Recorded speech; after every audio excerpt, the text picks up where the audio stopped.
Hi everyone, ಎಲ್ಲರಿಗೂ economics ಕ್ಲಾಸ್ಗೆ ಸ್ವಾಗತ. ನನ್ನ ಪರಿಚಯ ಬಸವರಾಜು ಎಸ್. ನನ್ನ ಕ್ವಾಲಿಫಿಕೇಶನ್ ಬಂದು BA MA ಎಕನಾಮಿಕ್ಸ್. ಇಂದು ಈ ವಿಡಿಯೋದಲ್ಲಿ ನಾವು planned economic development and NITI Aayog ಅಂದರೆ ಯೋಜಿತ ಆರ್ಥಿಕ ಅಭಿವೃದ್ಧಿ ಮತ್ತು ನೀತಿ ಆಯೋಗದ ಬಗ್ಗೆ ಈ ವಿಡಿಯೋದಲ್ಲಿ ನಾವು ಏನು ಮಾಡ್ತೀವಿ, ವಿಷಯಗಳನ್ನ ತಿಳ್ಕೊತೀವಿ.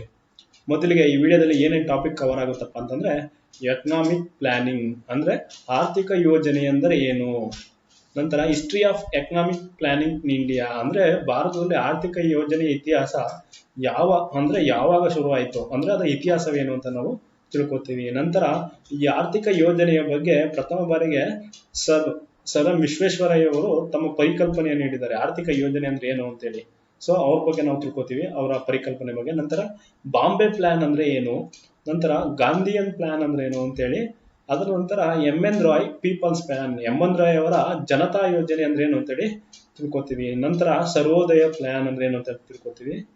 ಅದರ ನಂತರ economic planning after independence, Bharat ಸ್ವತಂತ್ರ ಗಳಿಸಿದ ನಂತರ ಆರ್ಥಿಕ ಯೋಜನೆಯ ಬಗ್ಗೆ ನಾವು ತಿಳ್ಕೊತೀವಿ. ಅಂದ್ರೆ ಪಂಚವಾರ್ಷಿಕ ಯೋಜನೆಗಿಂತ ಮೊದಲು ನಾವು ಪ್ಲಾನಿಂಗ್ ಕಮಿಷನ್, ಯೋಜನಾ ಆಯೋಗ, ನಂತರ ರಾಷ್ಟ್ರೀಯ ಅಭಿವೃದ್ಧಿ ಮಂಡಳಿ, ಪ್ರಸ್ತುತ ನೀತಿ ಆಯೋಗ, ಈ ವಿಷಯಗಳನ್ನ ಈ ವಿಡಿಯೋದಲ್ಲಿ ನಾವೇನ್ ಮಾಡ್ತೀವಿ, ತಿಳ್ಕೊತೀವಿ. ಬನ್ನಿ ಅದ್ ಮೊದಲು ತಿಳ್ಕೊಳ್ಳೋಣ. ಏನು ವಾಟ್ ಇಸ್ ಎಕನಾಮಿಕ್ ಪ್ಲಾನಿಂಗ್ ಅಂದ್ರೆ ಆರ್ಥಿಕ ಯೋಜನೆ ಅಂದ್ರೆ ಏನು ಅಂತ. ಆರ್ಥಿಕ ಯೋಜನೆ ಏನಪ್ಪಾ ಅಂತಂದ್ರೆ economic planning is the process through which government prepares A list of socio economic problems. ಏನಪ್ಪಾ ಅಂತಂದ್ರೆ ಸರ್ಕಾರವು ಸಾಮಾಜಿಕ ಮತ್ತು ಆರ್ಥಿಕ ಸಮಸ್ಯೆಗಳನ್ನ ಏನ್ ಮಾಡುತ್ತೆ, ಪಟ್ಟಿ ಮಾಡಿ ಆ ಸಮಸ್ಯೆ ತದನಂತರ ಸರ್ಕಾರವು ಆ ಸಮಸ್ಯೆಗಳನ್ನು ಪರಿಹರಿಸಲು ಗುರಿ ಅಥವಾ ಯೋಜನೆಗಳನ್ನ ನಿಗದಿಪಡಿಸುತ್ತದೆ. ಅಂತಂದ್ರೆ ಆರ್ಥಿಕ ಯೋಜನೆ ಅಂದ್ರೆ ಏನಪ್ಪಾ ಅಂತಂದ್ರೆ ಫಸ್ಟ್ ಒಂದು ಸಮಾಜದಲ್ಲಿ ಒಂದು ಆರ್ಥಿಕ ವ್ಯವಸ್ಥೆಯಲ್ಲಿ ಏನ್ ಪ್ರಾಬ್ಲಮ್ ಇದೆ, ಸೋಶಿಯೋ ಎಕನಾಮಿಕ್ ಪ್ರಾಬ್ಲಮ್ ಏನಿದೆ ಅದನ್ನ ಲಿಸ್ಟ್ ಮಾಡುತ್ತೆ. ಏನಪ್ಪಾ ಅಂತಂದ್ರೆ ಅವು ಮಾಸ್ ಪಾವರ್ಟಿ, ಸಾಮೂಹಿಕ ಬಡತನ, ಆದಾಯ ಅಸಮಾನತೆ ಮತ್ತು ಕಡಿಮೆ ಮಟ್ಟದ ಉತ್ಪಾದಕತೆ ಇನ್ ಕೃಷಿ ಅಂದ್ರೆ ಅಗ್ರಿಕಲ್ಚರ್ ಅಲ್ಲಿ ಕಡಿಮೆ ಮಟ್ಟದ ಉತ್ಪಾದಕತೆ, lack of industrial and infrastructure development, ಇನ್ನು ಮುಂತಾದ ಏನಿದೆ ಸೋಶಿಯೋ ಎಕನಾಮಿಕ್ ಪ್ರಾಬ್ಲಮ್ಸ್ ಇದೆ. ಅವು ಪಟ್ಟಿ ಮಾಡಿ ಅದನ್ನ ಏನ್ ಮಾಡುತ್ತೆ ಗೌರ್ಮೆಂಟ್ ಒಂದು ಗೋಲು ಅಥವಾ ಟಾರ್ಗೆಟ್ ಅಥವಾ ಯೋಜನೆ ಮೂಲಕ ಏನ್ ಮಾಡುತ್ತೆ ಸಮಸ್ಯೆಗಳನ್ನ ಸಾಲ್ವ್ ಮಾಡುತ್ತೆ. ಈ ಪ್ರಕ್ರಿಯೆಗೆ ನಾವು ಏನ್ ಹೇಳ್ತೀವಿ, ಎಕನಾಮಿಕ್ ಪ್ಲಾನಿಂಗ್ ಅಂತ ಹೇಳ್ತೀವಿ, ಅಂದ್ರೆ ಆರ್ಥಿಕ ಯೋಜನೆ ಅಂತ ಹೇಳ್ತೀವಿ. ಸೊ ಈ India adopted socio economic planning after independence for the following reasons. There was no significant private sector in the country.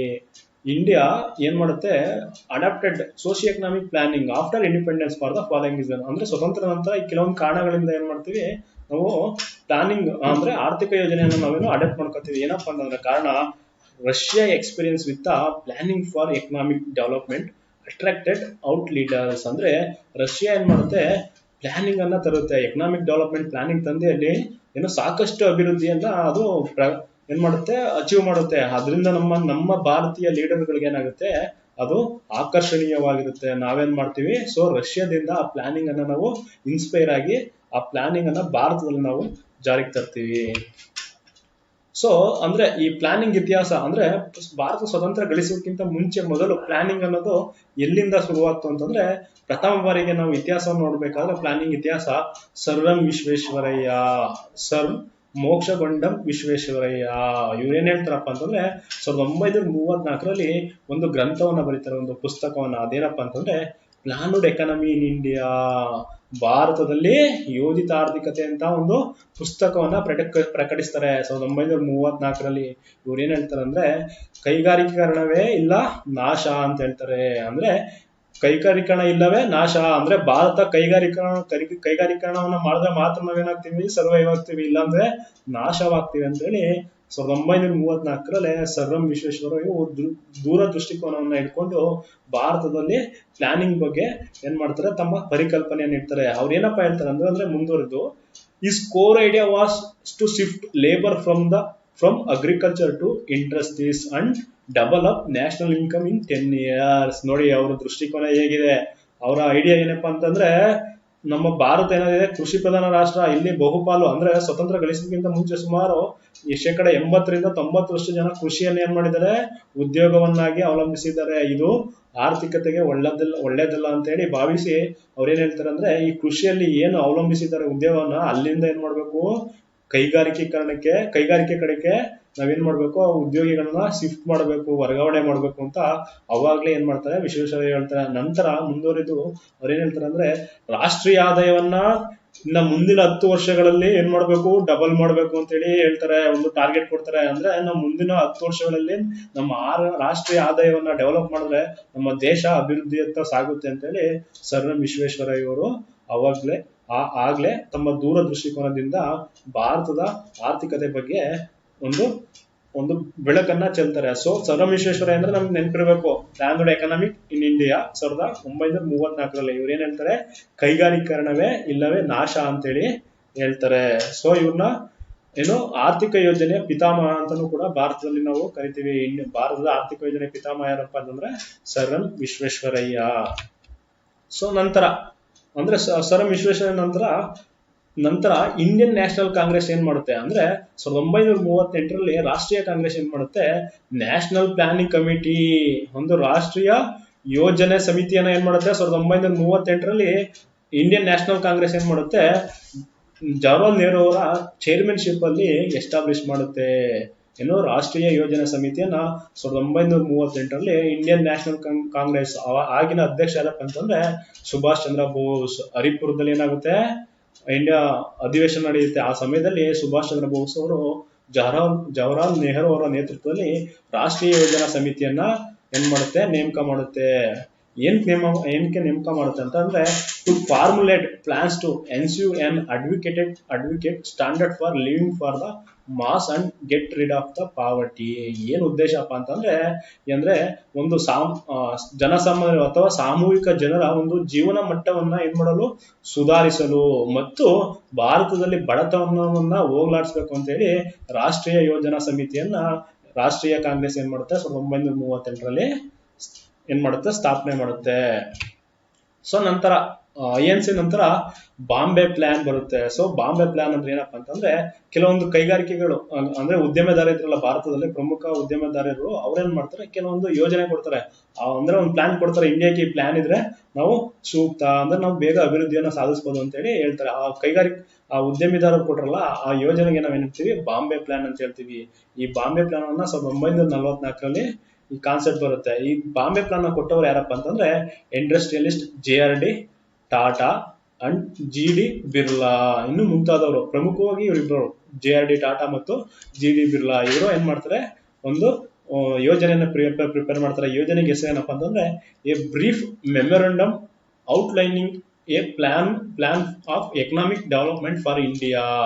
A brief memorandum outlining a plan of economic development for India ಅಂತೇಳಿ ಒಂದು plan ಕೊಡ್ತಾರೆ. ಅಂದ್ರೆ ಭಾರತಕ್ಕೆ ಆರ್ಥಿಕ ಅಭಿವೃದ್ಧಿಯು ಯೋಜನೆ ರೂಪಿಸುವ ಸಂಕ್ಷಿಪ್ತ ಜ್ಞಾಪಕ ಪತ್ರ ಅಂತೇಳಿ ಕರೀತಾರೆ. ಇದಕ್ಕಿಂತ ಈ ಏನಿದೆ ಇದು ಟೈಟಲ್ ಏನಿದೆ, ಇದಕ್ಕಿಂತ ಏನಕ್ಕೆ ಇದು ಒಂದು ಫೇಮಸ್ ಆಗಿ ಹೆಸರು ಏನಪ್ಪಾ ಅಂತಂದ್ರೆ ಬಾಂಬೆ ಪ್ಲಾನ್ ಅಂತ ಹೇಳ್ತಾರೆ. ಅಂದ್ರೆ ಈ ಬಾಂಬೆ ಪ್ಲಾನ್ ಅಂದ್ರೆ ಜಸ್ಟ್ ಏನಪ್ಪಾ ಅಂತಂದ್ರೆ, ಬಾಂಬೆ ಪ್ಲಾನ್ ಅಲ್ಲಿ ಏನ್ ಹೇಳ್ತಾರೆ ಅಂದ್ರೆ, ಆ ಉದ್ದೇಶ ಅಥವಾ ಗುರಿ ಏನಪ್ಪಾ ಅಂತಂದ್ರೆ, doubling per capita income in 15 years and tripling the national income during this period. ಅಂದ್ರೆ ಏನ್ ಹೇಳ್ತಾರೆ, ಮುಂದಿನ 15 ವರ್ಷಗಳಲ್ಲಿ ನಾವೇನ್ ಮಾಡ್ಬೇಕು, ತಲಾ ಆದಾಯವನ್ನ ಏನ್ ಮಾಡ್ಬೇಕು, ಡಬಲ್ ಮಾಡಬೇಕು, ದ್ವಿಗುಣಗೊಳಿಸಬೇಕು. ನಂತರ ಇದೇ 15 ವರ್ಷದಲ್ಲಿ ನಾವು ರಾಷ್ಟ್ರೀಯ ಆದಾಯ ಏನ್ ಮಾಡ್ಬೇಕು, ಟ್ರಿಪಲಿಂಗ್ ಮಾಡಬೇಕು. ಅಂದ್ರೆ 3 ಪಟ್ಟಷ್ಟು ನಾವು ರಾಷ್ಟ್ರೀಯ ಆದಾಯವನ್ನ ನಾವು ತ್ರಿಗುಣಗೊಳಿಸಿದಷ್ಟು ನಾವೇನಾಗುತ್ತೀವಿ, ಆರ್ಥಿಕ ಅಭಿವೃದ್ಧಿಯನ್ನ ಸಾಧಿಸ್ತೀವಿ ಅಂತ ಹೇಳಿ ಅವರು ಕೆಲವೊಂದು ಯಾವ ರೀತಿ ಸಾಧಿಸ್ಬೇಕು ಅಂತ ಹೇಳಿ ಕೆಲವೊಂದು ಕಾರಣಗಳು ಕೊಡ್ತಾ ಹೋಗ್ತಾರೆ. ಅಂದ್ರೆ ಕೆಲವೊಂದು ಟೂಲ್ಸ್ಗಳು. ಅದೇನಪ್ಪ ಅಂತಂದ್ರೆ ಅದೇ ಬಾಂಬೆ ಪ್ಲಾನ್. 1944 ಎಕ್ಸಾಮ್ ದೃಷ್ಟಿಯಿಂದ very very important. Bombay plan ಕೊಟ್ಟವ್ರು ಯಾರು, ಏನ್ ಉದ್ದೇಶ ಅಂತ ಅಂದ್ರೆ ಆಬ್ಜೆಕ್ಟಿವ್ ಏನಿತ್ತು ಅಂತ ಹೇಳಿ ಕೇಳ್ತಾರೆ. ನೆಕ್ಸ್ಟ್ ಪ್ಲಾನ್ ಬಂದು Gandhian plan. 1944 same year Bombay plan ಬರ್ತಲ್ಲ, ಆ ಸೇಮ್ ಇಯರ್ ಗಾಂಧಿ ಪ್ಲಾನ್ ಬರುತ್ತೆ. ಗಾಂಧಿವಾದಿ ಯೋಜನೆ. ಏನಪ್ಪಾ ಗಾಂಧಿ ಯೋಜನೆ ಅಂತಂದ್ರೆ, ಇದು first drafted by Narayan Agarwal ಅನ್ನೋರು ಒಬ್ಬ ಗಾಂಧಿವಾದಿ, ಅಂದ್ರೆ ಗಾಂಧಿ ಫಾಲೋವರು. ಅವರು ನಾರಾಯಣ್ ಅಗರ್ವಾಲ್ ಅವರು ಗಾಂಧಿಯನ್ ಪ್ಲಾನ್ ಅನ್ನ ಕೊಡ್ತಾರೆ. ಇವ್ರು ಏನ್ ಹೇಳ್ತಾರಪ್ಪ ಅಂತಂದ್ರೆ ಗಾಂಧಿಯನ್ ಯೋಜನೆಯಲ್ಲಿ it emphasise the economic decentralisation with primacy to rural development by developing the cottage industries. ಈತ ಏನ್ ಹೇಳ್ತಾರೆ ಅಂತಂದ್ರೆ ಎಕನಾಮಿಕ್ ಡಿಸೆಂಟ್ರಲೈಸೇಷನ್ ಮಾಡಬೇಕು, ಒಂದು ಆರ್ಥಿಕ ವಿಕೇಂದ್ರೀಕರಣ ಮಾಡಬೇಕು. ಅಂದ್ರೆ ಕೆಲವರಲ್ಲೇ ಏನೋ ಆದಾಯವನ್ನ ಸಂಪನ್ಮೂಲವನ್ನ ಕೇಂದ್ರೀಕರಿಸುವ ಬದಲಾಗಿ ಅದನ್ನ ಎಲ್ಲರಲ್ಲೂ ಏನ್ ಮಾಡ್ಬೇಕು ಹಂಚ್ಬೇಕು. ಅದೇ ರೀತಿ ಭಾರಿ ಉದ್ಯಮಗಳು, ದೊಡ್ಡ ದೊಡ್ಡ ಕೈಗಾರಿಕೆಗಿಂತ ಭಾರತ ಗ್ರಾಮೀಣ ಪ್ರದೇಶ, ಅದರಿಂದ ಸಣ್ಣ ಸಣ್ಣ ಕೈಗಾರಿಕೆಗಳಿಗೆ ಭಾರತದಲ್ಲಿ ಏನ್ ಮಾಡ್ಬೇಕು ಉತ್ತೇಜನ ನೀಡಬೇಕು ಅಂತೇಳಿ ಇವ್ರು ಹೇಳ್ತಾರೆ. ಎಕ್ಸ್ಪೆಷಲಿ ಕಾಟೇಜ್ ಇಂಡಸ್ಟ್ರೀಸ್, ಏನು ಹತ್ತಿ ಕೈಗಾರಿಕೆಗಳಿವೆ ಇದನ್ನ ನಾವು ಉತ್ತೇಜನ ನೀಡಬೇಕು. ಗ್ರಾಮೀಣ ಪ್ರದೇಶಗಳಿಗೆ ನಾವೇನು ದೃಷ್ಟಿಕೋನ ಹೆಚ್ಚು ಆ ಕಡೆ ಕೇಂದ್ರೀಕರಿಸಬೇಕು ಅಂತೇಳಿ ಈ ಗಾಂಧಿಯನ್ ಪ್ಲಾನ್ ಹೇಳ್ತಾರೆ. ಸೊ ಎಕ್ಸಾಮ್ ದೃಷ್ಟಿಯಿಂದ ವೆರಿ ವೆರಿ ಇಂಪಾರ್ಟೆಂಟ್ ಅಂದ್ರೆ ಈ ಗಾಂಧಿಯನ್ ಪ್ಲಾನ್ ಕೊಟ್ಟವ್ರು ಏನಂದ್ರೆ Narayan Agarwal. Next N Roy's people's plan 1945. N Roy ಅವರ ಜನತಾ ಯೋಜನೆ. ಇದು ಜನತಾ ಯೋಜನೆ ಹೆಸರು ತೋರಿಸ್ತಿದೆ ಅಂದ್ರೆ ಜನರ ಪರವಾಗಿರುವಂತಹ ಒಂದು ಇದು ಯೋಜನೆ. ಇದನ್ನ ಕೊಟ್ಟವ್ರು ಯಾರಪ್ಪ ಅಂತಂದ್ರೆ ಎನ್ ರಾಯ್.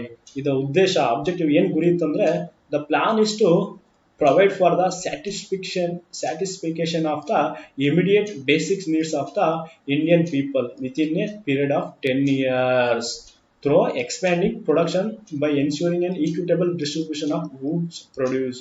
ಅಂದ್ರೆ ಎನ್ ರಾಯ್ ಏನ್ ಹೇಳುತ್ತೆ ಅಂದ್ರೆ ಪ್ರಸ್ತುತ ಏನು ಜನರಿದಾರ ಅವರ ಇಮಿಡಿಯೇಟ್ ಬೇಸಿಕ್ ನೀಡ್ಸ್ ಅಂದ್ರೆ ಪ್ರೆಸೆಂಟ್ ಆಗಿ ಅವ್ರಿಗೆ ಬೇಕಾದಂತ ಮೂಲಭೂತ ಸೌಕರ್ಯಗಳನ್ನ ನಾವೇನ್ ಮಾಡ್ಬೇಕು ಆ ಜನರಿಗೆ ನೀಡಬೇಕು. ಯಾವ ಮೂಲಕ ಅಂತಂದ್ರೆ ensuring the equitable distribution of goods produce. ಅಂದ್ರೆ ಏನು ಆರ್ಥಿಕತೆಯಲ್ಲಿ ಉತ್ಪಾದನೆ ಆಗುತ್ತಲ್ಲ ಅದನ್ನ ಎಲ್ಲರಿಗೂ ಸಮಾನವಾಗಿ ಹಂಚಿಕೆ ಆಗುವ ಮೂಲಕ ನಾವು ಇದನ್ನ ಸಾಧಿಸ್ಬೇಕು ಅಂತ ಹೇಳಿ ಎನ್ ರಾಯ್ ಅವರು ಹೇಳ್ತಾರೆ. ಸೊ 1945 ಅಲ್ಲಿ. ನಂತರ ಇನ್ನೊಂದು ಹೊಸ ಕಾನ್ಸೆಪ್ಟ್ ಬರುತ್ತೆ, ಸರ್ವೋದಯ ಪ್ಲಾನ್ 1950ರಲ್ಲಿ. ಈ ಸರ್ವೋದಯ ಪ್ಲಾನ್ ನ ಡ್ರಾಫ್ಟೆಡ್ ಅದನ್ನ ರಚಿಸಿದವರು ಯಾರಪ್ಪ ಅಂತಂದ್ರೆ ಜಯಪ್ರಕಾಶ್ ನಾರಾಯಣ್ ಏನಿದ್ದಾರೆ. ಜಯಪ್ರಕಾಶ್ ನಾರಾಯಣ್ ಅವರು ಸರ್ವೋದಯ ಪ್ಲಾನ್ ಅನ್ನ ಕೊಡ್ತಾರೆ. ಈ ಸರ್ವೋದಯ ಪ್ಲಾನ್ ಇವರೇ ಕೊಟ್ಟರು. ಇದು ಯಾರ ಫಿಲಾಸಫಿ ಅಂದ್ರೆ ಯಾರ ತತ್ವವನ್ನ ಒಳಗೊಂಡಿತ್ತು ಅಂತಂದ್ರೆ based on Vinoba ಭಾವೆಸ್ philosophy. Acharya Vinoba Bhave ಇದಾರಲ್ಲ ಅವರ ಐಡಿಯಾಲಜಿ ಸಿದ್ಧಾಂತವನ್ನ ಒಳಗೊಂಡಂತೆ ಅದರಿಂದ ಪ್ರಭಾವಿತರಾಗಿ ಜಯಪ್ರಕಾಶ್ ನಾರಾಯಣ್ ಅವರು ಸರ್ವೋದಯ ಪ್ಲಾನ್ ಅನ್ನ ಕೊಡ್ತಾರೆ 1950ರಲ್ಲಿ. ಇದು ಏನ್ ಹೇಳುತ್ತೆ ಅಂದ್ರೆ it emphasise the importance of agriculture and village industries, especially small scale textiles, cottage industry in the process of economic development. So ಇದೇನ್ ಹೇಳುತ್ತೆ ಅಂದ್ರೆ ಇಂಪಾರ್ಟೆನ್ಸ್ ನಾವು ಕೃಷಿಗೆ ಮತ್ತು ಗ್ರಾಮೀಣ ಕೈಗಾರಿಕೆಗಳಿಗೆ ನಾವೇನೋ ಪ್ರಾಮುಖ್ಯತೆ ನೀಡಬೇಕು. ಸೊ ಯಾವ ರೀತಿ ಅಂದ್ರೆ ಸ್ಮಾಲ್ ಸ್ಕೇಲ್ ಟೆಕ್ಸ್ಟೈಲ್ಸ್, ಏನು ಈ ಬಟ್ಟೆ ಹತ್ತಿ ಕೈಗಾರಿಕೆ, ಸಣ್ಣ ಪುಟ್ಟ ಕೈಗಾರಿಕೆಗಳೇನಿದೆ ಇವನ್ನ ಅಭಿವೃದ್ಧಿ ಮಾಡೋ ಮೂಲಕ ರಾಷ್ಟ್ರದ ಅಭಿವೃದ್ಧಿ ಮಾಡಬೇಕು ಅಂತೇಳಿ ಈ ಸರ್ವೋದಯ ಪ್ಲಾನ್ ಹೇಳ್ತಾರೆ. ಸೊ ನಾವು ಇಲ್ಲಿ ಎಕ್ಸಾಮ್ ದೃಷ್ಟಿಯಿಂದ ಏನು ಅಂದ್ರೆ ಪ್ಲಾನ್ ಕೊಟ್ಟವ್ರು ಯಾರು, ಯಾವ ವರ್ಷ, ಆಮೇಲೆ ಇದು ಕೇಳ್ತಾರೆ ಕಾಲನ ಜೋಡಿಸಿ ಬರೀರಿ, ಕಾಲಾನಂತರ ಫಸ್ಟ್ ಯಾವುದು ಸೆಕೆಂಡ್ ಯಾವುದು ಅಂತ. ಸೊ ಈ ದೃಷ್ಟಿಯಿಂದ ಆಮೇಲೆ ಆಬ್ಜೆಕ್ಟಿವ್ ಏನನ್ನೋದನ್ನ ನಾವು ಈಗ ತಿಳ್ಕೊಬೇಕಾಗತ್ತೆ. Next economic planning after independence. Bharat ಸ್ವತಂತ್ರ ಗಳಿಸಿದ ನಂತರ ಆರ್ಥಿಕ ಯೋಜನೆ. ಸೊ ನಾವು 1950 ಏನ್ ಮಾಡ್ತೀವಿ, ನಮ್ಮ ದೇಶದ PM ಆಗಿ ಅಂದ್ರೆ ಪ್ರಧಾನ ಮಂತ್ರಿಯಾಗಿ ಯಾರಾಗ್ತಾರೆ ಅಂದ್ರೆ ಜವಾಹರ್ಲಾಲ್ ನೆಹರು ಆಗ್ತಾರೆ. ಇವ್ರು ಏನಾಗ್ತಾರೆ, ಈ ಇನ್ಸ್ಪೈರ್ ಫ್ರಮ್ ದ USSR ಅಂದ್ರೆ ರಷ್ಯಾ ಸೋವಿಯತ್ ಮಾಡೆಲ್. ಅಂದ್ರೆ ರಷ್ಯಾದಲ್ಲಿ ಒಂದು ಸೋವಿಯತ್ ಮಾಡೆಲ್ ಇತ್ತು, ಯೋಜನೆ ಇತ್ತು. ಅದರಿಂದ ಅವರು ತುಂಬಾ ಪ್ರಭಾವಿತರಾಗಿ ನಾವು ಭಾರತದಲ್ಲಿ ಏನ್ ಮಾಡ್ತೀವಿ ಅದನ್ನ ಅಳವಡಿಸ್ಕೊಳ್ತೀವಿ. Through establishing a planning commission, ಯೋಜನಾ ಆಯೋಗವನ್ನ ಸ್ಥಾಪಿಸುವ ಮೂಲಕ ನಾವು ಆರ್ಥಿಕ ಯೋಜನೆಗೆ ಒಂದು ಏನ್ ಮಾಡ್ತೀವಿ ಫೌಂಡೇಶನ್ ಅನ್ನ ನಾವು ಭಾರತದಲ್ಲಿ ಹಾಕ್ತಿವಿ. ಸೊ ನಮ್ಮ ಭಾರತದಲ್ಲಿ ಯೋಜನೆಗಳನ್ನ ನಿರ್ಮಾಣ ಮಾಡುವಂಥದ್ದು ಯಾವ್ದಪ್ಪ ಅಂತಂದ್ರೆ ಪ್ಲಾನಿಂಗ್ ಕಮಿಷನ್, ಯೋಜನಾ ಆಯೋಗ. ಇದೇನ್ ಮಾಡುತ್ತೆ ಭಾರತದಲ್ಲಿ ಪ್ಲಾನಿಂಗ್ ಯೋಜನೆಗಳನ್ನ, ಆರ್ಥಿಕ ಯೋಜನೆಗಳನ್ನ ಏನ್ ಮಾಡುತ್ತೆ ರಚಿಸುತ್ತೆ. ಸೊ ಈ ಪ್ಲಾನಿಂಗ್ ಕಮಿಷನ್ ನ ಹೇಗೆ ಎಸ್ಟಾಬ್ಲಿಷ್ ಮಾಡೋದು ಅಂದ್ರೆ ಇದು ಒಂದು ಕ್ವಶನ್ ಕೇಳ್ತಾರೆ, ಇದು ಕಾನ್ಸ್ಟಿಟ್ಯೂಷನಲ್ ಬಾಡಿನ ಅಂದ್ರೆ ಸಂವಿಧಾನಾತ್ಮಕ ಅಂಗನ ಅಥವಾ ಶಾಸನಾತ್ಮಕ ಅಂಗನ ಅಥವಾ ಇದೊಂದು ಕೇಂದ್ರೀಯ ಅಂದ್ರೆ ಒಂದು ರೆಸಲ್ಯೂಷನ್ ಅಂತೇಳಿ ಕೇಳ್ತಾರೆ. So it is not A constitution, it is not A statutory. So it is A set up by N executive resolution of the government of India in 15 March 1950. Very very important ಈ date ನೋಡಿ. ಕೇವಲ 1950 ಅಂತ ಮಾತ್ರ ನೆನ್ಪಿಟ್ಕೋಬಾರ್ದು, ಆ full ದಿನಾಂಕವನ್ನ ನಾವು ನೆನ್ಪಿಟ್ಕೋಬೇಕಾಗತ್ತೆ. ಅಂದ್ರೆ 15 March 1950 ಸುಮಾರು ಎಕ್ಸಾಮ್ ಕೇಳಿದ್ದಾರೆ KSC ಗ್ರೂಪ್ ಎಕ್ಸಾಮ್ಗಳಲ್ಲಿ. Very very important. 15 ಮಾರ್ಚ್ 1950. ಇದನ್ನ ಯಾವ ರೀತಿ ಅಂದ್ರೆ ಒಂದು ಕೇಂದ್ರೀಯ ಅಧಿಕಾರ ಅಂದ್ರೆ ಏನಿದೆ ಕೇಂದ್ರ ಸರ್ಕಾರ ಇದೆ ಕೇವಲ ತನ್ನ ಅಧಿಕಾರವನ್ನ ಬಳಸಿ ಏನ್ ಮಾಡ್ತಾರೆ ಒಂದು ರೆಸಲ್ಯೂಷನ್ ಒಂದು ನಿರ್ಣಯ ಮೂಲಕ ಏನ್ ಮಾಡ್ತಾರೆ ಯೋಜನಾ ಆಯೋಗವನ್ನ ಸೃಷ್ಟಿ ಮಾಡ್ತಾರೆ. ಸೊ ಯೋಜನಾ ಆಯೋಗ is not A constitution, not A statutory. So ಈ ಯೋಜನಾ ಆಯೋಗನ ಸ್ಥಾಪಿಸಿದ ನಂತರ ಏನಾಗುತ್ತೆ, ಈ ಯೋಜನಾ ಆಯೋಗ 1951ರಲ್ಲಿ ಫಸ್ಟ್ 5 year ಪ್ಲಾನ್ ಏನ್ ಮಾಡುತ್ತೆ ರೆಡಿ ಮಾಡುತ್ತೆ. ಮೊದಲನೇ ಪಂಚವಾರ್ಷಿಕ ಯೋಜನೆ 1951ರಲ್ಲಿ ಆರಂಭ ಆಗುತ್ತೆ. ಸೊ ನಂತರ ಯೋಜನಾ ಆಯೋಗ ಸ್ಥಾಪನೆ ಮಾಡಿದ ನಂತರ ಈ ಯೋಜನೆ ಏನೋ ಸೃಷ್ಟಿ ಮಾಡೋದು ನಿರ್ಮಾಣ ಮಾಡೋದು, ಅದ್ ನಿರ್ಮಾಣ ಮಾಡಿದ ನಂತರ ಅದ್ರಲ್ಲಿರುವ ತೊಂದರೆಗಳು ಲೋಪದೋಷಗಳು ಅದನ್ನ ತಿದ್ದಿ ನಂತರ ಅದನ್ನ ಅಡ್ಯಾಪ್ಟ್ ಮಾಡ್ಕೊಳಕ್ ಇನ್ನೊಂದು ಅಂಗ ಬೇಕಾಗುತ್ತೆ, ಸಪ್ರೇಟ್ ಅಂಗ. ಅದ್ಯಾವ್ದಪ್ಪ ಅಂತಂದ್ರೆ NDC, national development council. It is established on 1952 August 9. Very very very important. NDC ಯಾವಾಗ ಸ್ಥಾಪನೆ ಆಯ್ತು ಅಂದ್ರೆ 1952 August 9. ಈ ದಿನಗಳನ್ನು ಕೂಡ ನೆನ್ಪಿಡ್ಕೋಬೇಕು ನಾವು. ಇದು ಕೂಡ ಏನಂತಂದ್ರೆ ಎಕ್ಸಿಕ್ಯೂಟಿವ್ ಎಕ್ಸಿಕ್ಯೂಟಿವ್ ರೆಸಲ್ಯೂಷನ್ ಮೂಲಕ ನಾವೇನ್ ಮಾಡ್ತೀವಿ NDC ಕೂಡ ಸ್ಥಾಪನೆ ಮಾಡ್ತೀವಿ. So NDC is not A constitution, not A statutory. So ಇದೇನ್ ಮಾಡುತ್ತೆ 5 year ಪ್ಲಾನ್ಸ್ ನ ಅಪ್ರೂವ್ ಮಾಡುತ್ತೆ. ಅಂದ್ರೆ ಪ್ಲಾನಿಂಗ್ ಕಮಿಷನ್ ಏನ್ ಮಾಡುತ್ತೆ ಡ್ರಾಫ್ಟ್ ಮಾಡುತ್ತೆ, ಅದನ್ನ ಅಪ್ರೂವ್ ಮಾಡೋದು ಯಾರು ಅಂದ್ರೆ NDC. ಈ ಪ್ಲಾನಿಂಗ್ ಕಮಿಷನ್ ಮತ್ತು NDC ನ ಚೇರ್ಮನ್ ಯಾರಾಗಿರ್ತಾರೆ ಅಂದ್ರೆ ಈ ದೇಶದ ಪ್ರಧಾನಮಂತ್ರಿಗಳು. ಈ ದೇಶದ ಪ್ರಧಾನಮಂತ್ರಿಗಳು ಯಾರಾಗಿರ್ತಾರೋ ಅವರೇ ಯೋಜನಾ ಆಯೋಗ ಮತ್ತು ರಾಷ್ಟ್ರೀಯ ಅಭಿವೃದ್ಧಿ ಮಂಡಳಿಯ ಅಧ್ಯಕ್ಷರಾಗಿರ್ತಾರೆ. ಸೊ 2014ರಲ್ಲಿ ಏನ್ ಮಾಡ್ತಾರೆ ಪ್ಲಾನಿಂಗ್ ಕಮಿಷನ್ ಏನ್ ಮಾಡ್ತಾರೆ ಮುಚ್ಚಲಾಗುತ್ತೆ, ಅಂದ್ರೆ ಅದನ್ನ ಕ್ಲೋಸ್ ಮಾಡ್ತಾರೆ. ಈ ದೇಶದ ಪ್ರಧಾನಮಂತ್ರಿ ಆದ್ರ ನರೇಂದ್ರ ಮೋದಿ ಅವರು ಏನ್ ಮಾಡ್ತಾರೆ 2014ರಲ್ಲಿ ಏನ್ ಮಾಡ್ತಾರೆ ಪ್ಲಾನಿಂಗ್ ಕಮಿಷನ್ ಏನ್ ಮಾಡ್ತಾರೆ ಶಟ್ ಡೌನ್ ಮಾಡ್ತಾರೆ. ಅದೇ ರೀತಿ 2015 ಜನವರಿ 1ರಂದು ಪ್ರಧಾನಮಂತ್ರಿಗಳು ಏನ್ ಮಾಡ್ತಾರೆ ಇದೇ ಎಕ್ಸಿಕ್ಯೂಟಿವ್ ಆರ್ಡರ್ ಮೂಲಕ ಏನ್ ಮಾಡ್ತಾರೆ ರೆಸಲ್ಯೂಷನ್ ಮೂಲಕ ನೀತಿ ಆಯೋಗ ಅಂತ ಹೇಳಿ ಏನ್ ಮಾಡ್ತಾರೆ ಪ್ಲಾನಿಂಗ್ ಕಮಿಷನ್ ಬದಲಾಗಿ ಏನ್ ಮಾಡ್ತಾರೆ ರೀಪ್ಲೇಸ್ ಮಾಡ್ತಾರೆ. ಅಂತಂದ್ರೆ ಯೋಜನಾ ಆಯೋಗದ ಬದಲಾಗಿ ನೀತಿ ಆಯೋಗ ಮಾಡ್ತಾರೆ. ಈ ನೀತಿ ಆಯೋಗ ಸ್ಥಾಪನೆ ಮಾಡ್ತಾರೆ. ಇದ್ರ ಮೂಲಕ ನಾವೇನ್ ಮಾಡ್ತೀವಿ ಪಂಚವಾರ್ಷಿಕ ಯೋಜನೆಗಳನ್ನ ನಾವೇನ್ ಮಾಡ್ತೀವಿ ನಿಲ್ಲಿಸ್ತೀವಿ. ಸೊ ಕೊನೆಯ ಪಂಚವಾರ್ಷಿಕ ಯೋಜನೆ ಯಾವುದು ಅಂದ್ರೆ 12ನೇ ಪಂಚವಾರ್ಷಿಕ ಯೋಜನೆ. ಸೊ ನೀತಿ ಆಯೋಗ ಯಾವಾಗ ಸ್ಥಾಪನೆ ಆಯ್ತಂದ್ರೆ 2015 ಜನವರಿ 1. ವೆರಿ ವೆರಿ ಇಂಪಾರ್ಟೆಂಟ್ ಡೇಟ್ ಕೇಳ್ತಾರೆ. ನೀತಿ ಆಯೋಗ ಅಂದ್ರೆ ಈ ನೀತಿ ಅನ್ನೋ ಪದ ಏನಂತ ಅನ್ನೋದು ಕೇಳ್ತಾರೆ. ನೀತಿ ಆಯೋಗ ಅಂದ್ರೆ national institution for transforming India. National institution for transforming India ಅನ್ನೋದು ಈ ಅಬ್ರಿವೇಷನ್. ಸೊ ನಂತರ ಅಂದ್ರೆ ನೀತಿ ಆಯೋಗ. ಸೊ ನೀತಿ ಆಯೋಗ ಅಂದ್ರೆ ಏನು, ಅದು ಯಾರನ್ನ ಒಳಗೊಂಡಿರುತ್ತೆ, ಸೊ ಅದು ಪಾರ್ಟ್ ಟೈಮ್ ಮೆಂಬರ್ಸ್ ಯಾರು, ಫುಲ್ ಮೆಂಬರ್ಸ್ ಯಾರು, ಆ ಸದಸ್ಯರು ಅದು ಏನ್ ಮಾಡುತ್ತೆ ಅನ್ನೋದನ್ನ ನೀವು ನೋಡೋಣ. So NITI Aayog national institution for transforming India also called NITI Aayog was formed by a resolution of Union Cabinet on January 1, 2015. So it is replacing the Planning Commission.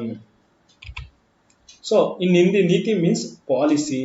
ಅಂದ್ರೆ ನೀತಿ ಅಂದ್ರೆ ಏನಪ್ಪಾ ಅಂದ್ರೆ ಪಾಲಿಸಿ. ಅಂದ್ರೆ ಪಾಲಿಸಿ ಅಂದ್ರೆ ಏನಂದ್ರೆ ಏನೋ ಒಂದು ನೀತಿಗಳನ್ನ ರಚನೆ ಮಾಡುವಂಥದ್ದು. ಅಂದ್ರೆ ಒಂದು ಸಮಸ್ಯೆಗಳನ್ನ ಫೈಂಡ್ ಔಟ್ ಮಾಡಿ ಅದಕ್ಕೊಂದು ಸೊಲ್ಯೂಷನ್ ಕಂಡುಹಿಡಿಯೋದೇ ಒಂದು ನೀತಿ.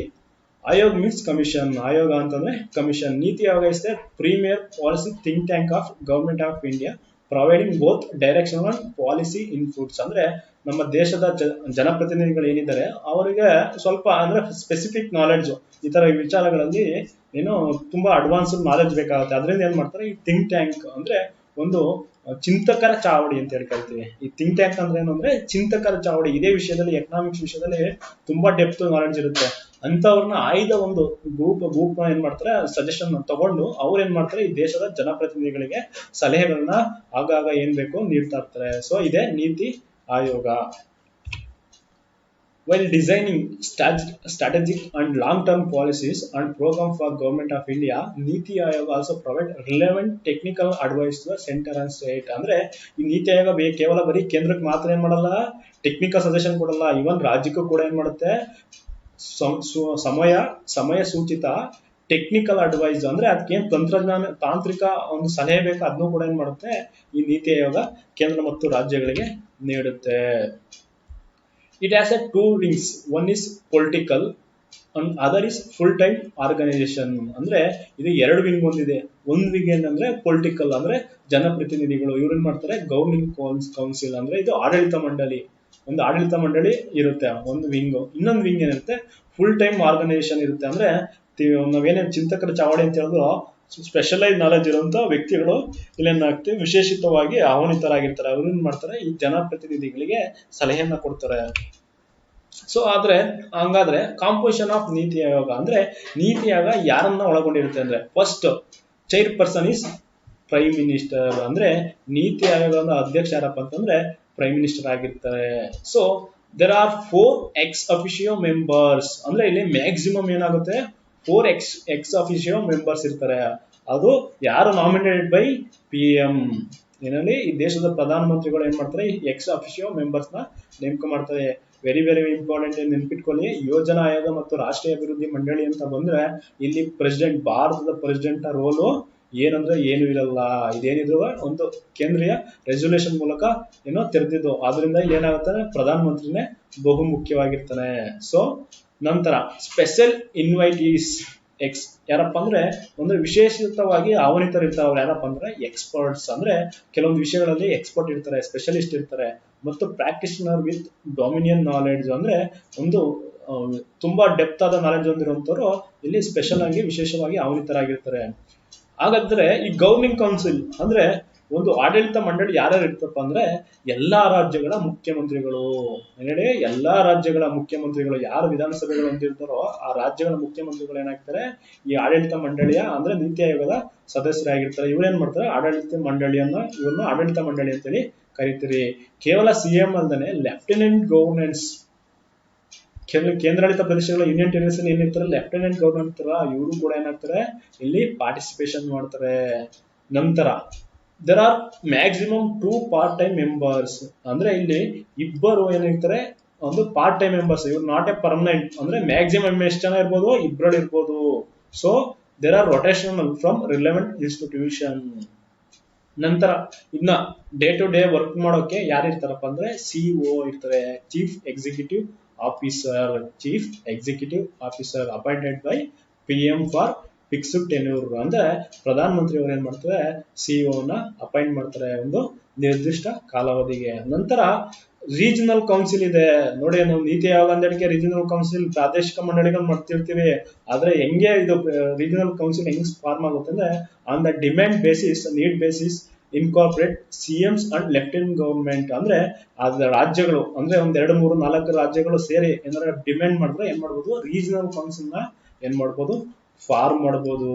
ನಂತರ there are members full time basis. ಏನಾಗ್ತಾರೆ, ಫುಲ್ ಟೈಮ್ ಮೆಂಬರ್ಸ್ ಕೂಡ ಇಲ್ಲಿರ್ತಾರೆ. Secretariat if necessary. ಅಂದ್ರೆ ಒಂದು ಕೇಂದ್ರ ಸ್ಥಾನ ಬೇಕು ಅಂತಂದ್ರೆ ಬಯಸಿದ್ರೆ ಏನ್ ಮಾಡ್ಬೋದು, ಸ್ಥಾಪನೆ ಮಾಡ್ಬೋದು. ಸೊ ಪ್ರಸ್ತುತ ಇಲ್ಲಿ ನೀತಿ ಆಯೋಗದ ನಾವಿಲ್ಲಿ ಪ್ಲಾನಿಂಗ್ ಕಮಿಷನ್ ಬಗ್ಗೆ ನಾವು ಡಿಸೈಡ್ ಏನೋ ಮಾಹಿತಿ ಕೊಡ್ತಿಲ್ಲ. ಯಾಕೆಂತಂದ್ರೆ ಈ ಪ್ಲಾನಿಂಗ್ ಕಮಿಷನ್ ಏನಾಗಿದೆ ಇವಾಗ ಪ್ರಸ್ತುತ ಇಲ್ಲ, ಅದ್ರ ಬದಲಾಗಿ ನೀತಿ ಆಯೋಗ ಇದೆ. ಸೊ ನೀತಿ ಆಯೋಗದ ಬಗ್ಗೆ ನಾವು ತಿಳ್ಕೊಬೇಕಾಗತ್ತೆ. ಪ್ಲಾನಿಂಗ್ ಕಮಿಷನ್ ಇದು ಇವತ್ತು ಔಟ್ಡೇಟೆಡ್ ವಿಷಯ. ಸೊ ಆದ್ರೆ ಪ್ರಸ್ತುತ ಅಂದ್ರೆ ಚೈರ್ ಪರ್ಸನ್ ಯಾರಿದ್ರೆ ಆಬ್ವಿಯಸ್ಲಿ ಈ ದೇಶದ ಪ್ರಧಾನ ಮಂತ್ರಿ ಆದ Narendra Modi. Very very important ಕೇಳ್ತಾ ಇರ್ತಾರೆ, ನೀತಿ ಆಯೋಗದ ಚೈರ್ ಪರ್ಸನ್ ಯಾರಪ್ಪ ಅಂತಂದ್ರೆ ನರೇಂದ್ರ ಮೋದಿ. ಹಾಗಾದ್ರೆ ವೈಸ್ ಚೇರ್ಮನ್ ಯಾರಪ್ಪ ಅಂತಂದ್ರೆ ಉಪಾಧ್ಯಕ್ಷ ಅಂದ್ರೆ ಯಾರಂದ್ರೆ ಉಪಾಧ್ಯಕ್ಷ ಯಾರಪ್ಪ ಅಂತಂದ್ರೆ Rajeev Kumar. Rajeev Kumar very very important. Rajeev Kumar. ಉಪಾಧ್ಯಕ್ಷ ಯಾರಪ್ಪ ಅಂತಂದ್ರೆ ನೀತಿ ಆಯೋಗದ್ದು Rajeev Kumar. So ex officio members ಯಾರಪ್ಪ ಅಂತಂದ್ರೆ ಅಮಿತ್ ಶಾ, ರಾಜನಾಥ್ ಸಿಂಗ್, ನಿರ್ಮಲಾ ಸೀತಾರಾಮ್, ನರೇಂದ್ರ ಸಿಂಗ್ ತೋಮರ್. ಇವರೆಲ್ಲ ಕೇಂದ್ರ ಸಚಿವ ಸಂಪುಟದ ಸದಸ್ಯರು. ಸೊ ಸಾಮಾನ್ಯವಾಗಿ ಗೃಹ ಸಚಿವರು, ಹಣಕಾಸು ಸಚಿವರು, ರಕ್ಷಣಾ ಸಚಿವರು ಒಳಗೊಂಡಿರುತ್ತೆ ಇವರು ಎಕ್ಸ್ ಅಫಿಷಿಯೋ ಮೆಂಬರ್ಸ್. ಸೊ ನಂತರ ಸ್ಪೆಷಲ್ ಇನ್ವೈಟೀಸ್ ಅಂದ್ರೆ ವಿಶೇಷ ಆಹ್ವಾನಿತರು. ಕೆಲವೊಂದು ನಾಲೆಡ್ಜ್ ಇರುತ್ತಲ್ಲ ಅವ್ರನ್ನು ಕೂಡ ಏನ್ ಮಾಡ್ತಾರೆ, ಇಲ್ಲಿ ಇನ್ವೈಟ್ ಮಾಡ್ತಾರೆ ಬೇಕಾದವ್ರನ್ನ. ಯಾರಪ್ಪ ಅಂತಂದ್ರೆ ನಿತಿನ್ ಗಡ್ಕರಿ, ಪಿಯೂಷ್ ಗೋಯಲ್, ತೋವರ್ ಚಂದ್ ಗೆಹ್ಲಟ್ ಮತ್ತು ರಾವ್ ಇಂದ್ರಜಿತ್ ಸಿಂಗ್. ಇವರು ಕೂಡ ವಿಶೇಷಿತ ಆಹ್ವಾನಿತರು.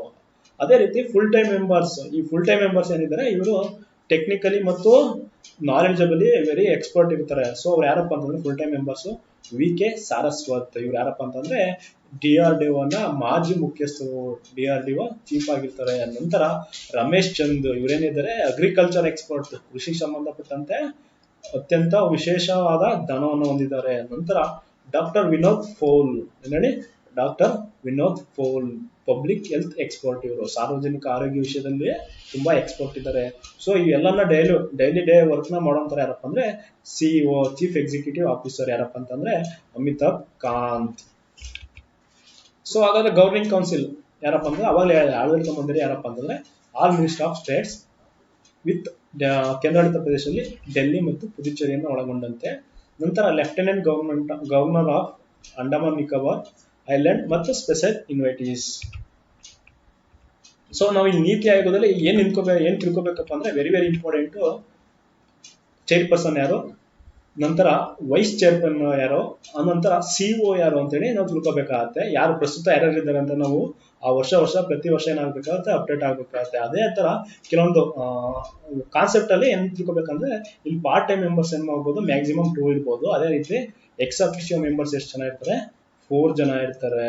ಸೊ ನಾವಿಲ್ಲಿ ಸ್ಪೆಷಲ್ ಬೇಕಾದನ್ನು ನಾವು ಇನ್ವೈಟ್ ಮಾಡ್ಬೋದು, ಅನ್ಲಿಮಿಟೆಡ್. So okay. ಸೊ ಆಮೇಲೆ ರಾಜ್ಯಗಳು ಅಂದ್ರೆ ಪ್ರಾದೇಶಿಕವಾಗಿ 2-3 ರಾಜ್ಯಗಳು ಡಿಮ್ಯಾಂಡ್ ಮಾಡಿದ್ರೆ ರೀಜನಲ್ ಕೌನ್ಸಿಲ್ ಏನ್ ಮಾಡ್ಬೋದು, ಫಾರ್ಮ್ ಮಾಡಬಹುದು. ಸೊ ಇಂದಿನ ವಿಷಯದಲ್ಲಿ ಆರ್ಥಿಕ ಯೋಜನೆ ಪ್ಲಾನಿಂಗ್, ಎಕನಾಮಿಕ್ ಪ್ಲಾನಿಂಗ್ ಬಗ್ಗೆ ನಾವು ತಿಳ್ಕೊಂಡಿದ್ದೀವಿ. ಬಾಂಬೆ ಪ್ಲಾನ್ ಅಂತಂದ್ರೆ ಏನು, ಜನತಾ ಪ್ಲಾನಿಂಗ್ ಅಂತಂದ್ರೆ ಏನು, ಸರ್ವೋದಯ ಪ್ಲಾನ್ ಅಂದ್ರೆ ಏನು, ಗಾಂಧಿ ಪ್ಲಾನ್ ಅಂತ ಏನಂದ್ರೆ ಏನು ತಿಳ್ಕೊಂಡಿದ್ದೀವಿ. ಮತ್ತೆ ಈ ಪ್ಲಾನಿಂಗ್ ಆರ್ಥಿಕ ಯೋಜನೆಗಳನ್ನ ಯಾರು ರಚನೆ ಮಾಡ್ತಾರೆ, ಯಾರು ಅದನ್ನ ಅನುಮೋದಿಸ್ತಾರೆ ಅಂತೇಳಿ ನಾವು ಈ ವಿಡಿಯೋದಲ್ಲಿ ತಿಳ್ಕೊಂಡಿದ್ದೀವಿ. ಸೊ ಈ ವಿಡಿಯೋವನ್ನು ನೋಡಿದ ನಿಮ್ಮೆಲ್ಲರಿಗೂ ತುಂಬ ಹೃದಯದ ಧನ್ಯವಾದಗಳು. Thank you very much.